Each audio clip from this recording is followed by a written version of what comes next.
사도행전 4장과 5장에는 두 번에 걸쳐서 공회가 초대교회와 성도들을 박해하는 장면이 나옵니다. 이전에도 예수에 대한 저항과 또 이 도에 대한 박해가 있었지만 이 공회가 공적으로 시행했다는 면에서 이 박해는 성경에 기록된 초대교회예요. 그리고 어쩌면 우리 교회 역사상 첫 두 박해라고 말할 수 있을 것입니다.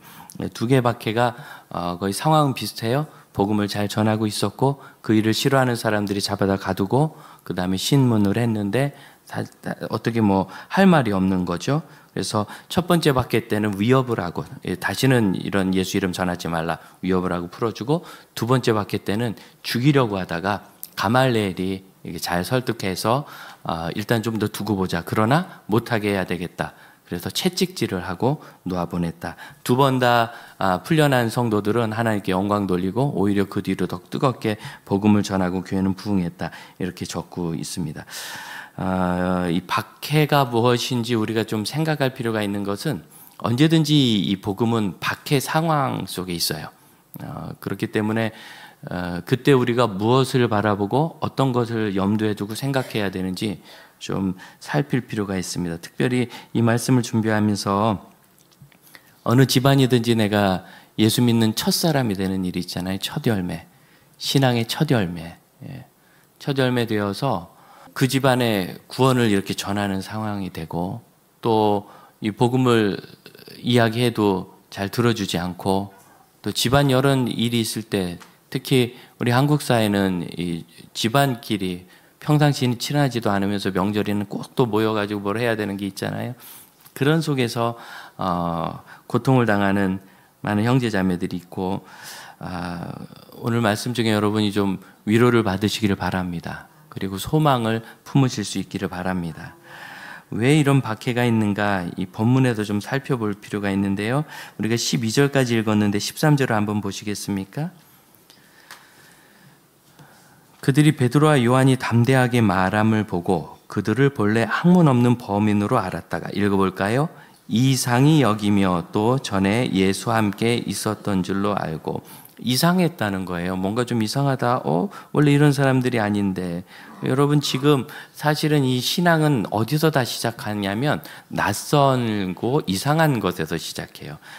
이상한 일이 계속 있었어요. 사도행전 2장에 성령께서 처음 임하실 때 해외는 나가본 적도 없는 사람들이 외국말로 하나님의 큰 일을 말했고, 그 다음에 사도행전 3장에서는 날 때부터 장애인이 돼서 한 번도 걸어보지 못하고 40년을 산 사람이 갑자기 나았는데, 그가 나은 후에 하나님을 찬양하면서 베드로와 요한을 붙잡은 거예요. 이 사람들이 나를 고쳤다고, 이 사람들이. 그래서 사람들이 너무 놀라가지고 이런 게 이상한 거예요. 이게 뭐인 거예요. 이 자리에 있는 이 공회원들도 좀 놀랐습니다. 여기 있는 사람들 4장 1절에 보면 신분이 있는데 제사장, 성전 맡은 자, 사두개인, 굉장한 권한을 가지고 있고, 전체 유대인의 10% 이내의 사람들이 사두개파라는 일종의 하나의 신앙적 정파예요. 이 정파에 소속되어 있는데 그들 중에서 상당한 권세를 가지고 있는 사람과, 그 다음에 이튿날 5절을 보니까 관리, 장로, 서기관들, 그러니까 바리새인들까지 다 모여가지고 이 공회가 모여서, 이 공회는 흔히 산헤드린이라고 해가지고 자치 지역 내에 있는 모든 일반적인 일을 처리하는 중요한 의사결정 기구였어요. 이런 의회가 모여서 이들에게 물어봤는데 본래 뭔가 배우지도 않은 사람들이 말을 너무 잘한다는 거죠. 그리고 명확한 거예요. 그러니까 이상했다. 그럼 이상하면 저분들이 말하는 것이 과연 무엇인가를 살펴야 정상이잖아요. 근데 이상히 여겨서 그것을 받아들이질 않아요. 14절도 보십시다. 또 병 나은 사람이 그들과 함께 서 있는 것을 보고 비난할 말이 없는지라. 분명히 또 거기에 대한 증거도 있는 거지요. 그런 것을 봤을 때 사도행전 2장에서도 3장에서도 그날 베드로의 설교를 듣고 몇천 명이, 또 이번에도 다시 5천 명이 이렇게 예수님을 10,000명 이상의 사람들이죠. 여기 남자 어른들, 그러니까 여성과 아이들을 제외하고도 숫자가 이랬으니까 이날만도 20,000명 가까운 사람들이 예수를 만난 거예요. 이렇게 돌아오는 사람들이 다 놀라고 이상한 중에 돌아왔는데, 이들은 이상하다고 생각할 때 놀랐어요. 내가 알던 것과 다르네 생각했을 때 오히려 굉장히 그것을 배척합니다. 4장 8절과 9절 한번 보시겠어요? 이 베드로의 말은 7절에 있는 질문에서 일어나는 겁니다. 너희가 무슨 권세와 누구의 이름으로 이 일을 행하였느냐? 8절 9절. 그랬더니 베드로가 성령 충만하여 백성의 관리들과 장로들아, 같이 읽어볼까요? 만일 병자에게 행한 착한 일에 대하여 이 사람이 어떻게 구원을 받았느냐고 오늘 우리에게 질문한다며, 그 질문에 대해서 대답하는 거예요. 베드로가 그들의 질문에 대해서 정확하고 간결하게 설명하는데 그 내용이 10절입니다. 한 번 더 읽어봅시다. 너희가 모든 이스라엘 백성들은 알라. 너희가 십자가에 못 박고 하나님이 죽은 자 가운데서 살리신 나사렛 예수 그리스도의 이름으로 이 사람이 건강하게 되어 너희 앞에 섰느니라. 너희가 십자가에 못 박아 죽게 한 그 예수 그리스도 하나님이 다시 살리셨고, 그 예수의 이름으로 이 사람이 건강하게 되어 지금 여기 있다. 그 사람이 지금 여기 있는 거예요. 할 말이 없어요. 그 사람이 나았으니까. 낫게 했다고 믿어지는 사람들이 그렇게 이야기를 하니까. 그럼에도 불구하고 그들은 거절하고 끝까지 믿지 않을 뿐만 아니라 예수의 이름을 전하지 말라. 아니, 지금 그 이름으로 나았다니까요.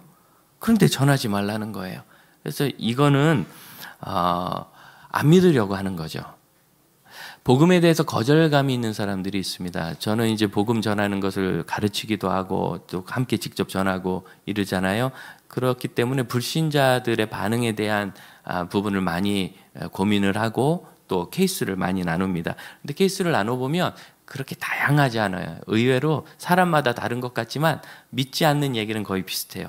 그런 모든 이야기를 이제 전도학에서는 반대 의견이라고 합니다. 그러니까 꼭 반대 의견을 얘기해서가 아니라 받아들이지 않고 거절하는 모든 이야기를 다 반대 의견으로 묶어요. 근데 이 반대 의견이 많은 사람들, 복음에 대해서 거절감이 있는 사람들은 특징이 있어요. 같은 이야기를 들어도 어떤 사람은 받아들이는데 어떤 사람은 받아들이지 않죠. 그분들은 그냥 거절해요. 낯설고 이상하고 믿을 만한 일이 있어도 그것을 살펴서 이거 보니까 정말 믿을 만한 일이다 이렇게 해주지 않아요. 그냥 거절해요. 그러니까 여기서 우리가 기억할 게 뭐냐면, 우리가 가족이나 이웃에게 복음을 전하거나 내 신앙을 나누었을 때 그들이 거절하고, 또 그냥 그들이 믿어주기를 바라는 게 아니라 그냥 나 예수 믿는 거나 좀 노터치 했으면 좋겠는데, 특히 직장 같은 데 가면 특히 상사들이 계속 괴롭힌단 말이죠. 너 예수쟁이 어쩌고 저쩌고 하면서.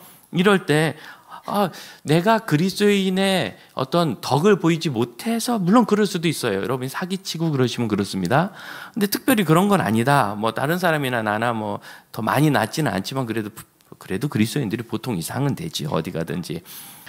그런데도 그런 이야기를 하고, 또 내가 복음을 전할 때 거절할 때는 내가 전하는 복음이 잘 설명이 안 돼서 그런 것이 아니라 그냥 거절할 마음이라서 거절한 거예요. 아니라고 생각해서. 그래서 거절감이 있는 사람들은 어떤 상황이 돼도 거절하고, 심지어 이렇게 40년 동안 걸어본 적이 없는 사람이 걸어나면, 여러분 무슨 기적이 일어나면 그거 보고 놀라서 누가 예수 잘 믿을 것 같지만, 오늘 성경을 통해 보면 그런 게 일반적이지만 안 그런 사람은 여전히 안 그렇다라는 걸 알 수 있지요. 그래서 우리가 전하는 복음이 부족하든가, 아니면 이 복음에 대한 설명 자체가 애매해서 그분들이 믿음을 갖지 못하는 게 아니에요. 논리성이 없어서도 아니고 그냥 믿지 않으려고 하는 겁니다. 우리 장로교회는 우리 구원에 대해서 이것이 다 하나님의 은혜고, 하나님께서 구원받은 사람을 예정하고 작정하고 선택하셔서 그에게 구원을 주신다 말합니다. 근데 여러분, 이 이야기를 자꾸 오해를 하는데, 여러분 이 이야기의 근원은 이겁니다. 과연 내가 예수 믿을 만한 사람인가?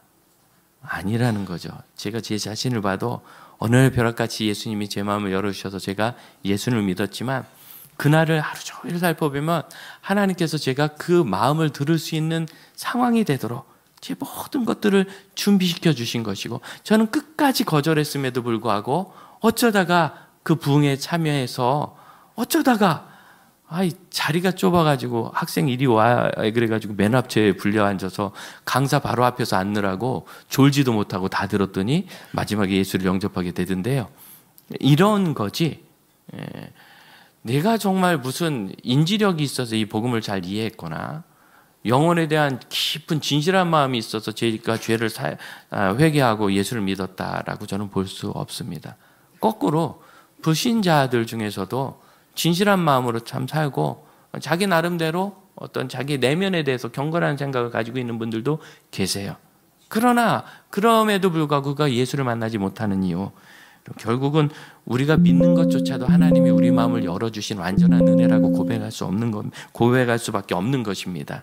그래서 성경에 보니까 하나님께서 작정하셨다는 말이 이 뜻이구나 하고 우리가 받아들이는 거죠. 이것이 구원에 대한 모든 것을 다 설명할 수 있는 건 아닙니다만 중요한 것, 나 같은 죄인이 예수 믿게 되었구나라는 아주 중요한 사실을 설명하는 것이 하나님의 작정이고 은혜에 관한 말씀입니다. 그러므로 사랑하는 형제자매 여러분, 지금 우리가 필요한 것은 이렇게 예수 믿는 것 자체가 기적인 줄로 믿읍시다. 내가 예수 믿은 거, 어쩌다가 나 같은 죄인이 예수 믿어서 여러분처럼 좋은 성도들과 함께 한 교회에서 마음을 나누고 살아가냐 말이죠. 제가 제 동생을 언제 봤나 그랬더니 설날 보고 아직 못 봤더라고요. 하나밖에 없는 친동생인데, 하지만 여러분이 이렇게 매주일 봅니다. 전 여러분이 더 친해요. 어쩌다가 우리가 예수 만나서 이렇게 한 가족이 됐는지. 오늘 참 기쁜 일이 있는데, 우리 이현자 권사님의 사위인 우리 은하 신랑 영환이가 오늘 장로님들 앞에서 그 학습 예식을 진행했어요. 운동선수라 우리 교회에서 예식하는 그 주간에만 안 맞아서 이제 세례는 여러분 앞에서 받아야 되겠지만 학습은 대표로 우리 장로님들이 성도들 대표해서 목사와 함께 이렇게 예식을 진행했습니다. 그런데 우리 장로님들 앞에서 문답을 같이 하는데 그때 후회하셨죠, 송 장로님. 은하 어렸을 때 업어줬어야 되는데. 우리 장로님의 자녀들하고 우리 은하가 같이 크지 않았어요. 그래서 어려서부터 같이 큰 그 아이가 이제 결혼을 해서 신랑은 이제 전도를 해가지고 예수 믿으러 이렇게 와가지고 오늘 학습을 진행하는데, 그럼 얼마나 좋습니까? 우리가 가족이 되어서 한 공동체 안에서 믿음의 일을 같이 해나가니 이렇게 행복한 것이 있습니까? 그럼 이런 것이 기적 아니겠어요? 기적. 우리가 이 코로나가 우리에게 주었던 큰 감동, 숨 쉬고 예배 드리는 거 당연한 줄 알았는데 당연한 거 아니었고, 이게 다 은혜였다는 사실. 그러므로 여러분, 내게 주신 그 구원을 기적으로 알고 기쁘게 누리시기를 바랍니다. 그리스도인은 내가 받은 구원을 기뻐하고 그것을 누릴 수 있는 사람이에요. 이렇게 해서 믿지 않으려고 하는 사람들, 그 마음을 좀 돌아볼 수 있는데요. 몇 가지 이유를 볼 수 있어요. 4장 2절 봅시다. 예수 안에 죽은 자의 부활이 있다고 백성을 가르치고 전함을 싫어하여. 이게 싫어한다는 말이 좀 웃기죠. 이게 기호에 대한 얘기거든요. 선택에 대한 이야기. 예수 안에 죽은 자의 부활이 있다고 백성을 가르치는 것이 맞는지 틀린지, 사실인지 아닌지 확인해보고, 이게 아니에요. 확인할 생각이 없어. 싫은 거예요, 내가 그냥. 그래서 거절하는 사람들이 거절하는 이유는 싫어해서 그렇습니다. 그냥 싫은 거예요. 예전에는 이 말을 설명하기가 좀 어려웠는데 요즘에는 쉬워요. 대통령을 싫어하는 사람은 대통령이 뭘 해도 싫어하더라고. 수해 현장에 가면은 그 바쁜 데 갔다고 싫어하고, 안 가면 그런 것도 안 들어본다고 싫어해. 우크라이나를 안 간다고 뭐라고 하더니 이번에 갔더니 거길 또 왜 가느냐고 뭐라고 해. 그죠? 근데 대통령을 좋아하는 분들은 되게 대통령이 뭔가 좀 실언을 하셔도 뭐 그럴 수도 있지 하고 막 덮으려고 들어요. 봐요. 싫어하면 무조건 싫어하고 좋아하면 그냥 좋아하죠. 이게 이 시대는 아주 너무 명확한 거예요. 그러니까 여러분, 우리 애가 왜 당근을 싫어할지 궁금해하지 마세요. 싫은 거예요. 근데 이 디아포네어라는 단어거든요. 싫어하는 단어. 이 포노스라는 단어가 고통이라는 뜻입니다. 이 고통이 속에서부터 저절로 느껴지는 견디기 어려운 그런 고통이에요. 그 고통 안에 있다는 게 이 싫어한다는 뜻이니까, 여러분 이 싫어하는 게 난 그게 싫어 이런 거로 이해하지 마시고, 거절하는 사람은 그 시간 마음이 굉장히 괴롭다는 걸 아셔야 돼요. 너무 영혼이 괴롭고 마음이 괴롭고 힘든 거죠. 힘든 거죠. 그 고통. 사도 바울이 빌립보에서 선교를 할 때 귀신 들린 여종 하나가 와서 바울을 쫓아다니면서 시끄럽게 떠들었습니다. 바울이 참다 너무너무 괴로워서 그 귀신을 쫓아냈다가 고소당해가지고 감옥에 갇혀 매맞은 거지요. 그런데 바울이 그때 그 여종이 쫓아다니면서 너무 떠들어가지고 괴로웠다 할 때가 바로 이 싫어한다는 단어예요. 옆에서 쫓아다니면서 막 얘기하니까 너무 괴롭잖아요. 우리가 복음을 이야기할 때 거절감이 있는 사람들은 굉장히 괴롭습니다. 그러니까 여러분 어떻게 돼야 될까요? 위로해야 돼요. 위로. 그렇구나. 자, 걱정하지 마세요. 두려워하지 마세요. 그 야단치고 이렇게 싸워서 해결되지가 않아요. 그럼 전도할 때 제일 중요한 거는 논쟁을 하면 논쟁에는 이겨요, 여러분이. 왜? 진리니까. 하지만 영혼은 잃어버려요. 이게 중요한 얘기입니다. 논쟁을 이기지만 영혼은 잃는다. 그분들이 이해하지 못해서 질문하는 것은 잘 설명을 해야 되지만 그러지 않고 대부분의 거절하는 사람들은 그 마음에 거절하면서도 괴로운 거죠. 왜? 영혼의 진리의 빛이 비추는데 그걸 거절하려니 얼마나 괴로워요. 그럴 때 논쟁이 아니라 위로해 나가는 게 필요합니다. 두 번째로 7절 한번 볼까요? 너희가 무슨 권세와 누구의 이름으로 이 일을 행하였느냐. 이 권세라는 단어인데 dynamis라는 이 단어가 신약성경 한 100번은 나온 것 같습니다. 너무 많아서 세보지 못했는데 무슨 능력, 그 다음에 권능 이렇게 번역된 게 다 이 단어예요.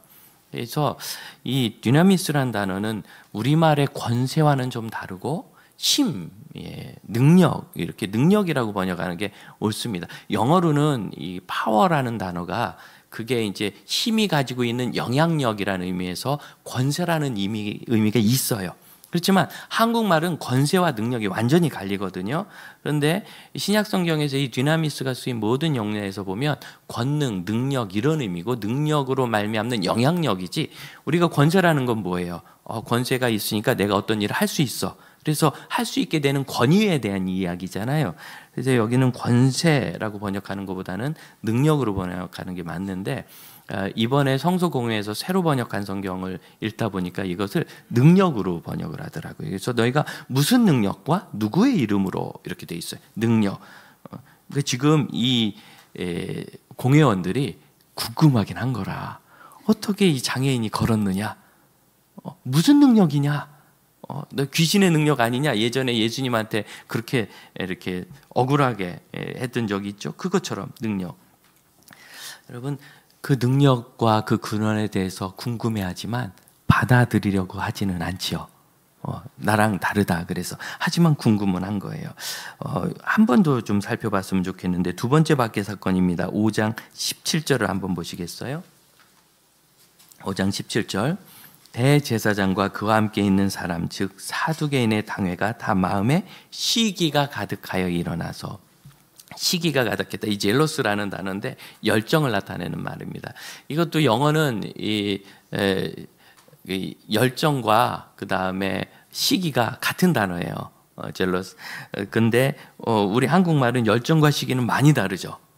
그래서 참 이걸 설명하기 어려운데 이것은 열정일 수도 있고 시기일 수도 있습니다. 그럼 여기서 이 사람들이 가지고 있는 것이 정말 저 사도들은 인기가 있으니까 많은 사람들이 그를 따라가니까 배 아프네 시기가 나네 그런 의미였을까? 사도행전의 전체 흐름을 보면 이제 대표적인 게 바울의 케이스인데 바울이 자신을 뭐라고 설명하느냐면 내가 유대교에 너무너무 열심이어서 그래서 예수 믿는 사람들을 박해했다. 여기 있는 이 공회원들이나 사두개인들 이런 사람들이 가지고 있는 이 시기는 우리가 생각하는 그런 시기의 의미보다는 유대교와 자신들의 신앙 율법에 대한 열정의 의미가 더 큽니다. 그래서 이 열정은 이 앞에서 이야기한 무슨 권능으로 무슨 힘으로 그렇게 했는가 라고 하는 것과 연결이 되죠. 이전의 실화함과 좀 연결을 해본다면 이 부활의 도 전하는 것을 실현은 하는데 그 안에 있는 그러한 놀라운 이 기적과 표적은 부인하기가 어려운 거예요. 그런데 나에게는 열정은 있는데 그것을 받아들이긴 싫으니까 너무 괴로운 거죠. 괴로울 수밖에 없어요. 그래서 그 괴로움을 덮으려니까 그럼 어떻게 되느냐 하면 부정하게 됩니다. 아니라고 눈 딱 감고 모른 척 해버리는 거죠. 그런 상태가 됩니다. 5장 33절을 보면 그들이 듣고 크게 노하여 사도들을 없이 하고자 할 때 죽이려고 했다는 뜻입니다. 여러분 얼마나 화가 나면 죽이려고 할까요? 그러니까 유대교에 대한 열정이 많아요. 그뿐만 아니라 그런 신기한 놀라운 영적인 역사가 일어나고 기적이 일어나 이 표적 사인에 대한 어떤 궁금함도 있어요. 그리고 알고 싶고 그런데 들어보니까 예수의 이름과 예수의 능력이고 하나님의 능력이라니까 너무 화가 나는 거예요. 받아들일 수 없거든요. 그래서 괴로워요. 그러니까 그걸 덮으려고 더 과도한 반응을 보이는데 죽이려고 하는 겁니다. 지금 이분들을 따르는 사람들이 지금 예루살렘 안에 수만 명이거든요. 어떻게 죽여요? 폭동이 일어나려고. 그런데도 그들이 지금 과도한 반응을 보이면서 그들을 죽이려고 합니다. 이렇게 열정이 없는 사람도 있지만 거꾸로 이 복음에 대해서 거절감이 있는 사람 중에는 열심히 많은 분도 있습니다. 절에 가도 열심히 하고 뭐 무당 열심히 쫓아다니고 그럴 때 그 틀렸다, 그거 진리가 아닌데 당신은 왜 우상 귀신 딱지 쫓아다니면서 그러느냐 하는 말로는 이렇게 변화가 잘 안 됩니다. 거꾸로 그들이 가지고 있는 열정 자체는 열정이라고 인정해 줄 필요가 있어요. 그래서 전도를 가르칠 때는 그런 경우 뭐라고 얘기하느냐면 참 영혼에 대한 관심이 많으시군요. 영혼과 어떤 영생과 자신의 내면에 대한 진실한 관심이 있으시군요. 그렇죠. 관심이 있으니까 거기 가는 거지. 놀러 가고 뭐 밥 얻어 먹으러 가겠어요. 이렇게 인정을 해주는 것도 필요합니다. 우리 주변에 만일 다른 종교나 어떤 이유로 우리에 대해서 거절을 많이 한다면 그분이 과연 어떤 부분에 열정이 있는지를 살펴볼 필요도 있어요. 오해도 있습니다. 5장 28절을 한번 보시겠어요? 우리가 이 이름으로 사람을 가르치지 말라고 엄금하였으되 너희가 너희 가르침을 예루살렘에 가득하게 하니, 읽어봅시다. 이 사람의 피를 우리에게로 돌리고자 하니. 아니죠. 예수를 너희가 죽였으나 하나님이 그를 다시 살리셨다. 30절에 또 나와요. 30절. 너희가 나무에 달아 죽인 예수를 우리 조상의 하나님이 살리시고. 그렇죠. 이게 지금 네 번째 나오는 부활 증거입니다. 첫 번째는 성령이 임하셨을 때 베드로가 설교하면서 너희가 십자가에 매달아 죽게 한 그 그리스도를 하나님이 다시 살리셔서 우리에게 구세주가 되게 하셨다. 두 번째는 솔로몬의 행각에 기적을 보고 모인 사람들에게 그런즉 너희가 알아야 된다. 너희가 죽인 그 그리스도를 하나님이 다시 살리셨다. 세 번째는 4장에서 첫 번째 박해 때도 이 말씀을 아까 우리가 읽었죠. 그리고 여기 두 번째 박해 때. 그러니까 2, 3, 4, 5 각 장에서 베드로와 사도들이 전한 그 핵심적인 말에는 그리스도의 부활이 있는 거예요. 분명히 그 부활에 대해서 설명하며 여러분이 죽이셨어도 하나님 다시 살리셨으니까 그럼 여러분 죽게 내보낸 사람에게는 얼마나 다행이에요. 여러분 뭔가 실수해서 일을 망쳐본 적 있지 않습니까? 그래서 큰일 났다 했는데 오히려 그게 수습이 돼서 더 잘 됐대. 그러면 미안은 하지만 어때요? 굉장히 고맙고 안심이 되지 않아요? 이거 안심할 만한 이야기를 해주는데 그들은 계속 오해하고 있어요. 결국 이 시대에는 하나님의 사랑을 바로 알지 못합니다. 많은 분들이 교회에 대해서 많이 오해하고 있습니다. 특히 저도 뭐 찬성하지는 않지만 제가 좀 조심해서 썼으면 좋겠다는 말 중에 하나는 목회자가 담임 목사직을 교회가 세습한다, 이 표현.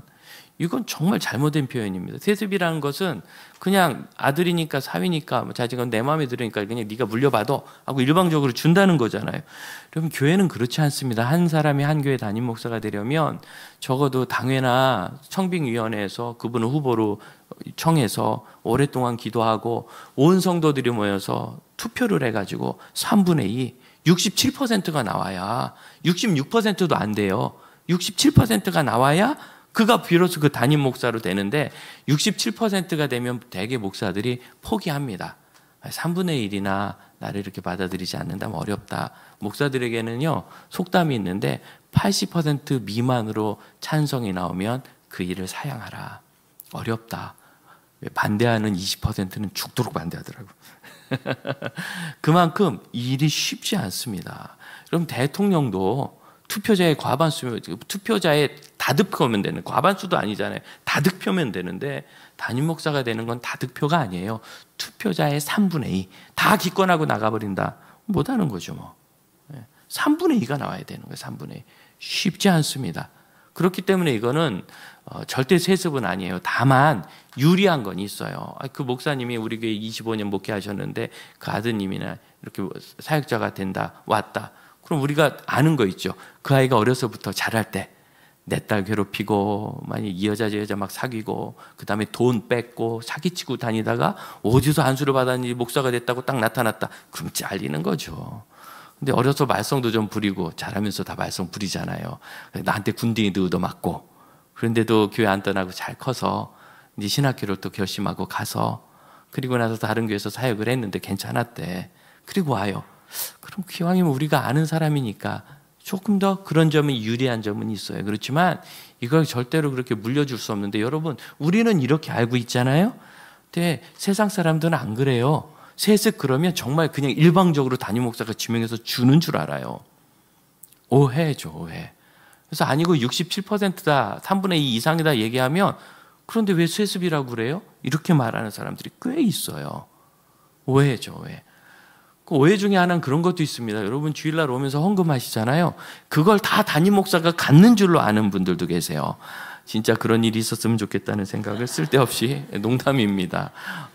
제가 신학교 갈 때 저희 아버님이 알코올에 여전히 많이 빠져 계셨는데도 어쨌든 신학교 간다 그러니까 뭐 등록금은 뭐 본인이 안 해주시니까 어디서 해서 냈단 말이죠. 그랬더니 어느 날 말짱한 정신으로 술 드시기 전에 이러더라고요. 그래, 잘 선택했다. 내가 지난번에 어느 교회 지나가다 보니까 막 헌금을 막 이만큼 해가지고 다 자료에 담아가더라. 그게 다 제 건 줄 알고 앞으로. 그래서 제가 뭐 자세히 설명 안 해드렸어요. 오해하시거나 말고.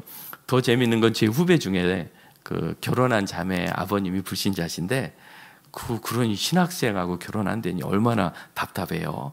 근데 이분이 그렇게 허락했대요. 딸한테 그러더래. 야, 그 헌금 많이 하더라. 그거 다 사위가 갖는 거지? 이렇게 하면서 그렇게 허락했대. 그래서 설명하지 않았대요. 이런 오해에 대해서. 실제로 불신자들이 이런 오해를 가지고 있어요. 그러니까 교회 조직이나 운영이나 모든 것에서 우리가 아는 것처럼 안다고 그렇게 생각해서는 안 되고, 그런데 이 오해를 아무리 설명해줘도 풀려고 하지 않아요. 나이가 더 드실수록 한번 아주 답답한 일이 있었는데, 예배를 드리고 있는데 어떤 분이 막 쫓아와가지고 차를 안 빼준다고 화를 내요. 상가에 있는 교회였는데, 그래서 보니까 제 차인 거예요. 거기 전화번호 남겼는데 왜 전화 안 받느냐고. 그래서 뭐 전화 온 게 없는데요? 그랬더니 뭐라고 말해? 이 번호 아니냐? 번호가 틀렸어요. 번호가 틀렸네요. 그랬더니 이 번호 아니에요? 그래서 입구에 봐요. 이 번호잖아요. 잘못 누르셨네요. 그랬더니 그분이 좀 있다. 그런데 왜 전화 안 받아요? 그러더라고. 나이가 많지도 않아요. 저랑 비슷한 나이였어요. 40 정도. 안 믿으려고 하는 사람들 참 어렵습니다. 근데 아세요? 여러분도 교회 일에서 꽤 그래요. 재직들, 권사님들, 장로님들, 집사님들 잘 설명했는데 나중에 와서 또 왜 그런데 전화 안 받아요? 이런 때니까요. 다 설명됐는데 의외로 많아요. 여러분 회개함으로 나갑시다. 회개함으로. 우리도 똑같아요. 그리스도께서 나 때문에 죽임 당하셨다. 내가 요청한 것도 하는데 그분이 그렇게 나를 위해서 죽어주셨다. 그럼 사실은 우리가 대제사장들이 지금 예수님을 거절한 것과 비슷한 상황이 있다고도 볼 수 있어요. 예수님이 나를 위해 죽으셨다는 것을 내가 정말 그대로 잘 이해하고 있는가? 대제사장들은 이 책임을 우리에게 돌리는 거야? 이런 오해를 했다면 우리는 어떤 오해가 있어요? 정말 그것이 나를 사랑하신 것이 맞는가를 여러분 이해하고 있습니까? 그 일로 인하여 내가 하나님의 자녀가 되고 이 일은 되돌이켜지지 않는다는 것을 이해하고 있습니까? 언제든지 나는 영생을 가지고 있는 하나님의 자녀라는 그 기쁨과 감격을 소유하고 있습니까? 집에 갔는데 나 진짜 천국 가는 거 맞아? 이러진 않습니까? 우리는 복음을 잘 이해해야 되고, 그래서 여러분 이 성경 공부해야 되고, 특히 교리를 열심히 배우셔야 돼요. 교리. 그 교리가 정리를 해주기 때문에 흔들리지 않는 힘이 돼요. 아무리 이렇게 박해를 해도요. 5장 40절을 한번 보시면 사도들을 불려들어 채찍질하며 예수의 이름으로 말하는 것을 금하고 놓아요. 채찍질해서 등이 너덜너덜해졌습니다. 살점이 떨어져 나가고 피가 흥건합니다. 41절 사도들은 그 이름을 위하여 능욕받는 일에 합당한 자로 여기심을 기뻐하며 처절한 상황을 감동적이고 영광되고 아름답게 만들고 있습니다. 이것이 박해의 결과입니다. 그럼 박해는 어떤 상황에서도 그의 믿음을 끊어버릴 수 없고, 아무리 큰 박해가 있어도 교회는 멸절되지 않습니다. 고통이 있을지언정 그러므로 사랑하는 형제자매 여러분, 소망을 가지고 잘 이기시기를 축복합니다. 이런 박해 앞에서 여러분 우리가 어떻게 해야 될까요? 우리는 그들의 약함을 분명히 보아야 합니다. 자기들이 잘못된 것을 알아도 인정하지 못하는, 정직하지 않고 싫어하면 무조건 거절해버리는 편향된 그 생각, 이건 존재의 연약함이죠. 여러분, 존재의 연약함을 이해하고 위로해야 합니다. 저는 군에 있을 때 통일교 신자한테 조금 박해를 받았습니다. 그분에게 계속 우편물이 가는데 이게 군에 있는 훈령에서는 이단에서 오는 것은 건전하지 않기 때문에 막게 돼 있어요. 그래서 제가 우편물을 주지 않으면 왜 그걸 안 갖다 주느냐고 너희 교회 다니는 것들을 이러면서 좀 괴롭혔어요. 근데 그 사람을 제가 되게 잘해줬어요. 너무너무 안타깝더라고. 통일교회 간부 아들이라 태어나면서부터 그냥 거기 있는 거예요. 그분은 주일날 교회도 와서 예배도 잘 드려요. 왜? 왜냐하면 자기는 모든 종교를 통일했기 때문에 거기도 와도 되는 거죠. 약간 과대망상자 같기도 하고 되게 잘해줬는데 어느 날 둘이 같이 보초 나가서 가만히 있을 때 저 잊지 못해요. 그분이 통일교 집단 결혼식에 갔다 왔어요. 그 서울 운동장 어디 모여가지고 몇만 명 하는 거 있잖아요. 그걸 할 때 얼마나 고통스러운 과정을 겪어야 되는지, 얼마나 돈을 많이 내야 했는지, 거기 하려면 3명인가 5명을 전도해가지고 통일교 신자로 완전히 만들어야 돼. 제자를 삼아야 돼요.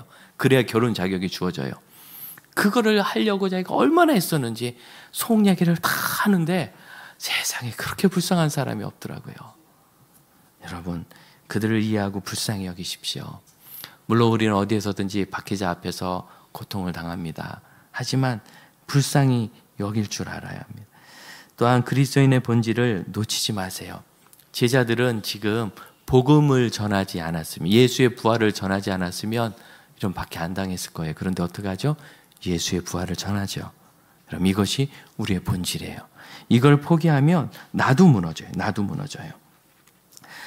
사도시대부터 복음의 핵심은 부활이었고 베드로의 설교에서도 그렇고 이 모든 것들은 어디로부터 온 거냐면 예수의 가르침으로부터 온 거예요. 베드로가 4장에서 설교할 때 사용한 본문이 있는데 4장 11절 보면 예수는 너희 건축자들의 버린 돌로서 집 모퉁이의 머릿돌이 되었느니라. 이게 이제 구약 성경의 인용인데 이 인용을 어디서 본 적이 있어요. 누가복음 20장 17절을 보면 예수님께서 이 말씀을 가지고 설교를 하신 적이 있어요. 그것처럼 지금 베드로도 그렇게 하고 있죠.